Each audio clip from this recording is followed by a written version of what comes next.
तर नमस्कार मैत्रिणींनो आणि श्री स्वामी समर्थ सर्वांना. हे बघा, आज गटाचा हप्ता होता आमचा, म्हणजे आमचा महिला गटांचा होता. तर 15 ते 16 लेडीजचा आज गटाचा हप्ता होता.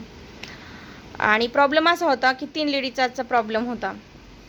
म्हणजे की वडील वारले होते गेल्या महिन्यात, तर त्याच्यामुळे तिच्याकडे पैसे अवेलेबल नव्हते एवढे.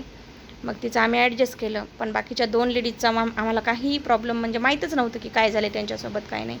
आणि गटातल्या आमच्या मी आणि राधाताई कधी काही प्रॉब्लेम झाला तर आम्ही एकमेकीला विचारून सॉल्व करतो. आता त्या माझ्यापेक्षा मोठ्या आहेत, पण कधी पण काही प्रॉब्लेम झाला तर मी त्यांना विचारते की ते आता कसं करायचं किंवा हे कसं सॉल्व करायचं आपण प्रॉब्लेम, तुमच्याकडे आहेत का काही पैसे. मग माझ्याकडे जर असले आणि त्यांच्याकडे असले तर दोघी मिळून आम्ही हा प्रॉब्लेम सॉल्व करतो.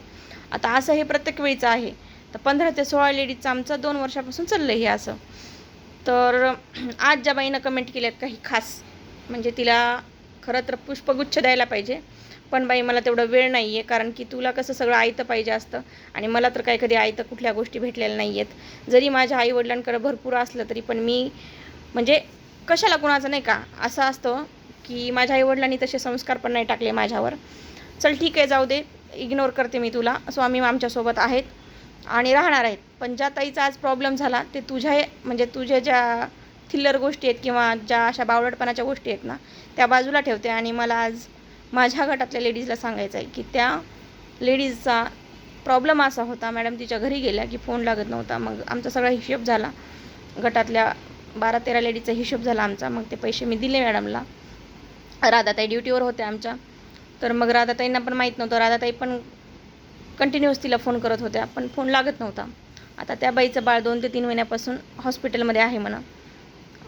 काहीतरी प्रॉब्लेम असेल त्यावेळेलाच ती म्हणजे पैसे देत नसेल कदाचित, किंवा होतोच ना प्रत्येकीचा प्रॉब्लेम नाही का. तर मग दुसऱ्या लेडीजचा आमच्या श्रीदेवीताईचा प्रॉब्लेम असा होता की तिची मुलगी म्हणजे जरा आजारी होती. मग तिच्याकडे सुद्धा पैसे नव्हते. तर दोन्ही लेडीजचे पैसे जमा करून उद्या आम्हाला 10 वाजेपर्यंत द्यायचे.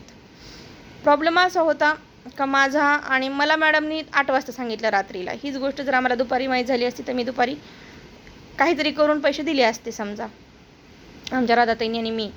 तर मग आता ही गोष्ट घडली 5 ते 8च्या दरम्यान आम्हाला माहीत झाल्या या गोष्टी सगळ्या, का हिचा असा प्रॉब्लेम आहे, तिचा तसा प्रॉब्लेम आहे. पण त्यावेळेला त्या बायांकडं आपण म्हणू शकतो की नाही, आज मॅडम आल्यात आणि तुम्ही तुमचे पैसे द्या, तुमच्याकडं नसतील तरी पण द्या. मी जबरदस्ती किंवा फोर्स तर करू शकत नाही. मग राधाताईंनी आणि मी आत्ता जस्ट माझं जेवण झाल्याच्या नंतर माझं आणि दीपाली मॅडमचं बोलणं झालं, माझं आणि सरांचं पण बोलणं झालं. त्याच्यानंतर आम्ही दोघीजणी, मी आणि राधाताई मिळून उद्या 10 ते 11च्या दरम्यान त्यांचा हप्ता आम्ही अपडेट करणार आहोत. इव्हन त्यांच्याकडं पैसे असो नसो 2-4 दिवसांनी द्या किंवा 8-9 दिवसांनी द्या, हा म्हणजे आमच्याकडून प्रयत्न आहे. पण आम्ही एवढं तरी ॲडजस्ट करू शकतो गं. मग जिनं आज कमेंट केल्यात, तू काय केलंस आत्तापर्यंत? कधी कोणाला हेल्प केलीस? मी घेते बायकांचे पैसे, ठेवते गटात पैसे, आणि अशा टायमिंगला आहे ना ते पैसे यूज पण करावं लागतात आम्हाला. मी एवढं सांगते लेडीजला, एकमेकीला मदत केल्यानं कधी माणूस कमी होत नसतं. आज त्यांच्यावर वेळ आहे, उद्या माझ्यावर कधी वेळ येऊ शकते. आणि 2 वर्षापूर्वी तुझ्यावर वेळ आली ना, तू गेली पळकुत्रीसारखी गेलीस ना. तुझं कुठलं लग्न होतं तुझ्या नातेवाईकाचं, त्यावेळेला तू साईन दिले नाहीस आणि गेलीस तू, कारण तुला त्यावेळेला पैशाची गरज नव्हती. पण त्याच पैशाची गरज मला आणि दुसऱ्या एका ताईला होती. 2024 सालची गोष्ट आहे नाही का.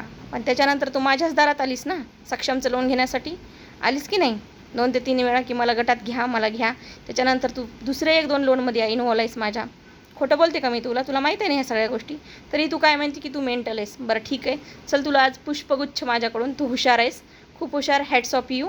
आणि स्वामी तुला चांगली बुद्धी देव, हीच माझी स्वामींकडं प्रार्थना आहे, कारण तू एक आई आहेस, तुला चांगली बुद्धीची खूप गरज आहे सध्याला.